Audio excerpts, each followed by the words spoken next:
Hello everyone, welcome to my YouTube channel. आप सभी का स्वागत है हमारे आज के इस वीडियो में। और फ्रेंड्स, लास्ट वीडियो में हम लोगों ने बात की थी कि जो 12th वालों के लिए एसएनटी की पोस्ट होती है उसके लिए कौन सा जोन सबसे सेफ रहेगा। अगर लास्ट वीडियो आपने नहीं देखा है तो चैनल में जाके आप लास्ट वीडियो भी देख सकते हैं।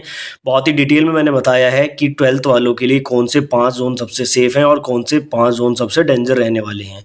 अब आज के इस वीडियो में हम लोग बात करने वाले हैं टेक्नीशियन वेल्डर के बारे में। जिन लोगों ने भी वेल्डर से आईटीआई की है और टेक्नीशियन की भर्ती में उन लोगों ने अप्लाई किया है तो कौन से जोन उनके लिए बिल्कुल सेफ रहेंगे और कौन से जोन उनके लिए डेंजर रहने वाले हैं।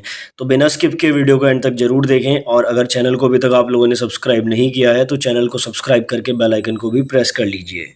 दोस्तों, आज हम बात करने वाले हैं आरपीएफ कांस्टेबल की तैयारी करने के लिए सबसे बेस्ट बुक की, जो चक्षु प्रकाशन की तरफ से आती है। देखो, इस सिंगल बुक में आप लोगों को जनरल अवेयरनेस, मैथमेटिक्स और रीजनिंग का पूरा कंटेंट देखने को मिल जाता है। 2500 से ज़्यादा एमसीक्यू क्वेश्चन विद सॉल्यूशन मिलते हैं, 5 सॉल्व पेपर मिलते हैं और 20 प्रैक्टिस सेट भी आपको इस बुक में देखने को मिल जाते हैं। आरपीएफ का जो नया रिक्रूटमेंट आया है उसके आधार पर इस बुक को तैयार किया गया है। क्वालिटी और क्वांटिटी दोनों का बहुत बेहतर तरीके से ध्यान रखा गया है। उसके साथ ही चाहें तो आप लोग चक्षु प्रकाशन का कॉम्बो पैक भी ले सकते हैं, जिसमें आरपीएफ कांस्टेबल के साथ साथ रीजनिंग, मैथमेटिक्स और रेलवे जनरल अवेयरनेस की सेपरेट बुक मिलती है, जिसमें 6000 से ज़्यादा एमसीक्यू आपको देखने को मिल जाते हैं। इन सभी बुक्स को परचेज करने का डायरेक्ट लिंक डिस्क्रिप्शन में है या फिर नज़दीकी बुक स्टोर से भी आप इनको परचेज कर सकते हैं। तो देखो, जिस टाइम पर टेक्नीशियन के फॉर्म आए थे उस टाइम पर एक चीज़ देखने को मिली थी कि बहुत सारे स्टूडेंट ऐसे थे जो यही समझ नहीं पा रहे थे कि उनकी ट्रेड के अकॉर्डिंग वो कहाँ से अप्लाई करें या फिर उनकी ट्रेड के अकॉर्डिंग कहाँ पर ज़्यादा सीट हैं। थोड़ा सा नोटिफिकेशन में ये कन्फ्यूजन था, हालांकि उस टाइम पर भी मैंने वीडियो बना के आपको अपडेट दिया था, लेकिन उसके बावजूद भी काफ़ी सारे स्टूडेंट लास्ट डेट तक भी इस बात से चूक गए थे कि सर हम कहाँ से अप्लाई करें। ऐसे कमेंट भी मेरे पास आए थे लास्ट डेट से 1-2 दिन पहले कि सर मुझे समझ नहीं आ रहा मैं कहाँ से अप्लाई करूँ। सेपरेटली भी मैंने बहुत सारे स्टूडेंट को डाटा शेयर किया था, लेकिन चलो, अब आपने जहाँ से भी अप्लाई कर दिया, अब आपके मन में क्यूरियोसिटी इस बात को लेकर है कि जहां से मैंने अप्लाई किया है पता नहीं वो कैसा जोन है, वहां पर कितना कट ऑफ रह सकता है। तो थोड़ा सा मैं एक चीज आपको यहां पर बता दूं। देखो, जो आपने अगर वेल्डर से आईटीआई की है तो आप टेक्नीशियन में इन 8 पोस्ट के लिए एलिजिबल हैं। ब्रिज वाली पोस्ट के लिए CNW, diesel mechanical, TRS, EMU, P way, truck machine और वेल्डर।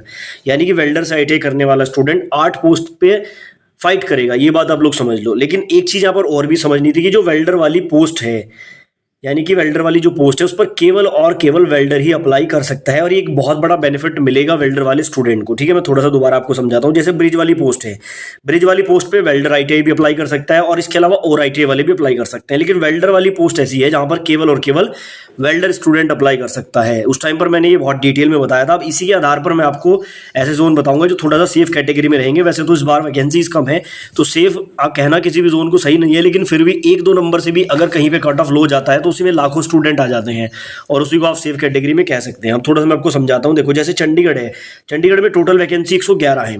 अब जो 111 वैकेंसी है ना, उसमें 93 वैकेंसी वेल्डर वालों के लिए है। लेकिन ये 93 वैकेंसी वेल्डर वालों के लिए तो है, लेकिन इस पर बाकी स्टूडेंट भी अप्लाई कर सकते हैं। और केवल वेल्डर के लिए यहाँ पर 0 पोस्ट है। तो एक चीज आप समझ लो, चंडीगढ़ बिल्कुल यहाँ पर डेंजर जोन में रहेगा। क्यों? क्योंकि एक तो यहाँ पर वेल्डर वालों के लिए सेपरेट सीट नहीं है। यहाँ पर 93 सीट पर ही वेल्डर वाला फाइट करेगा और इसी में बाकी आईटीआई वाले भी फाइट करेंगे। तो कट ऑफ अच्छा खासा यहाँ पर रहेगा। तो डेंजर जोन की कैटेगरी अगर हम देखते हैं तो चंडीगढ़ उसमें जरूर आएगा। उसके बाद करते हैं हम लोग यहाँ पर दूसरे डेंजर जोन के बारे में, वो आपका पटना रहने वाला है। क्यों रहेगा? देखो, टोटल 221 पद है, 125 पद यहाँ पर ऐसे हैं जिसमें वेल्डर और बाकी आईटीआई वाले भी अप्लाई कर रहे हैं और 5 पोस्ट यहाँ पर केवल और केवल वेल्डर वालों के लिए हैं। अब देखो, यहाँ पर क्योंकि सेपरेट पोस्ट केवल 5 ही हैं और अगर ओवरऑल पोस्ट देखा जाए तो 125 हैं, तो यहाँ पर ओवरऑल भी थोड़ी कम है और सेपरेट तो बिल्कुल ही कम है। तो कंपटीशन अच्छा खासा रहेगा। और दूसरा मैं एक चीज बता दूं आपको, सभी जोन में सीट्स कम है तो पटना वाले स्टूडेंट इस बार ज्यादा दूर अप्लाई नहीं किए हैं। क्यों? क्योंकि उन्हें पता है कहीं और अप्लाई करके 10 सीट मिल रही है, तो पटना में अगर 5 मिल रही है तो 5 पे अप्लाई कर लो। तो कंपटीशन अच्छा खासा पटना में आपका रहने वाला है। ये दूसरा डेंजर जोन है। तीसरे डेंजर जोन की अगर मैं बात करूं तो ये मेरे अकॉर्डिंग आपका रहेगा कोलकाता। कोलकाता में देखो आप लोग, यहाँ पर टोटल 506 पद है, 132 पद है यहाँ पर, जिस पर वेल्डर और अदर आईटीआई वाले अप्लाई कर सकते हैं और 16 पोस्ट यहाँ पर केवल और केवल वेल्डर वालों के लिए है। अब देखो, यहाँ पर ये 132 ना तो बहुत ज़्यादा है ना ही बहुत कम है, थोड़ा सा मॉडरेट है। काफ़ी स्टूडेंट अप्लाई करेंगे और 16 पोस्ट यहाँ पर केवल वेल्डर वालों के लिए भी है। तो ये आपका थोड़ा सा डेंजर कैटेगरी में जाने वाला है। आगे बात कर लेते हैं हम लोग। आगे हमारा जो नेक्स्ट डेंजर जोन है वो आपका रहेगा अहमदाबाद। क्यों रहेगा? देखो, एक तो यहाँ पर जो है टोटल 761 पद है, 155 पद यहाँ पर उन लोगों के लिए है जो वेल्डर से ITI किए हैं और बाकी ITI किए हुए हैं, और 13 पोस्ट यहाँ पर केवल वेल्डर वालों के लिए हैं। तो यहाँ पर भी आप देख सकते हैं 13 ना तो बहुत ज़्यादा है ना ही बहुत कम है, तो यहाँ पर कंपटीशन ठीक ठाक रहेगा। और उसके अलावा अगर 5वें डेंजर जोन की बात करूँ तो ये चेन्नई रहेगा। क्यों रहेगा?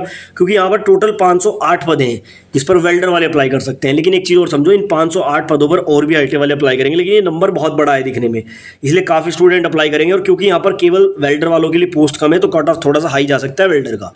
ठीक है, तो ये 5 मैंने जोन आपको बताया। बात करते हैं सेफ जोन के बारे में। तो देखो, सबसे जो मुझे सेफ लगता है इस बार जोन यहाँ पर वेल्डर के अकॉर्डिंग देखा जाए तो वो बिलासपुर रहेगा। क्यों रहेगा? 861 टोटल वैकेंसी हैं, 251 पोस्ट ऐसी हैं जिस पर वेल्डर और बाकी ITI वाले अप्लाई करेंगे। और देखो 89 पोस्ट केवल वेल्डर वालों के लिए हैं। आप लोग समझो 89 सबसे ज़्यादा पोस्ट जो वेल्डर वालों के लिए हैं जिस पर केवल और केवल वेल्डर फाइट करेगा वो बिलासपुर में ही है।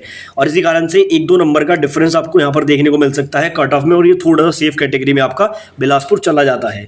दूसरा अगर मैं बात करूँ यहाँ पर सेफ जोन की, तो दूसरा मेरे अकॉर्डिंग यहाँ पर रहेगा मालदा। मालदा क्यों रहेगा? 275 टोटल पोस्ट है, 108 पोस्ट तो हैं वेल्डर प्लस अदर ITI वालों के लिए, और 57 पोस्ट है केवल और केवल वेल्डर वालों के लिए। तो क्योंकि यहाँ पर 57 पोस्ट वेल्डर वालों के लिए है, तो जिसमें वेल्डर और वेल्डर ही केवल फाइट कर रहा है, तो कंपटीशन थोड़ा सा यहाँ पर भी आपको लो देखने को मिलेगा, और ये सेफ कैटेगरी में आपका मालदा रहने वाला है। इसी तरह से अगले जोन के बारे में बात करते हैं जो थोड़ा सा सेफ कैटेगरी में रहेगा, वो इस बार अजमेर रहेगा। अजमेर हालांकि पिछली बार कट ऑफ बहुत हाई गया था, लेकिन इस बार थोड़ा सेफ में रहेगा। क्यों? क्योंकि देखो टोटल 522 पद हैं, 321 है वेल्डर प्लस अदर ITI वालों के लिए, और 56 पोस्ट यहाँ पर वेल्डर और वेल्डर वालों के लिए ही है केवल। तो यहाँ पर ये नंबर भी आपको हेल्प करेगा और ये नंबर भी हेल्प करेगा, तो थोड़ा सा कट ऑफ 1-2 नंबर आपका यहाँ पर लो रहने की उम्मीद है। बात करते हैं नेक्स्ट जोन की। नेक्स्ट हमारा जोन रहेगा थोड़ा सेफ कैटेगरी में, वो सिकंदराबाद है। रीजन वही है, टोटल 744 पद है, 240 है कॉमन पोस्ट जिस पर वेल्डर अदर ITI एलिजिबल है, और 53 पोस्ट केवल वेल्डर वालों के लिए हैं। ठीक है, तो ये नंबर आपको जरूर देखना, ये नंबर जहाँ पर भी थोड़ा ज़्यादा है वहाँ पर 1-2 नंबर का डिफरेंस आपको देखने को मिल सकता है। इस तरह से मुंबई आप देखेंगे 1284 टोटल पोस्ट है, 606 है कॉमन पोस्ट और 30 पोस्ट वेल्डर वालों के लिए, तो ये भी थोड़ा सा आपका सेफ कैटेगरी में रहने वाला है। तो ये मैंने आपको 5 ऐसे जोन बताए जो थोड़ा सा सेफ रहेंगे। सेफ का मतलब ये नहीं है कि 40 नंबर 50 नंबर पे आपका सिलेक्शन हो जाएगा। सेफ का मतलब है कि 1-2 नंबर कट ऑफ आपका थोड़ा सा कम रहेगा। अब यहाँ पर आपको मैं कट ऑफ भी दिखा देता हूँ, अगर आप कट ऑफ देखना चाहें तो ये प्रीवियस का कट ऑफ है। मैं स्क्रॉल डाउन कर लेता हूँ, आपको जहाँ का भी कट ऑफ देखना है वहाँ का देख सकते हैं। बाकी 40-50 से ऊपर कट ऑफ नहीं था।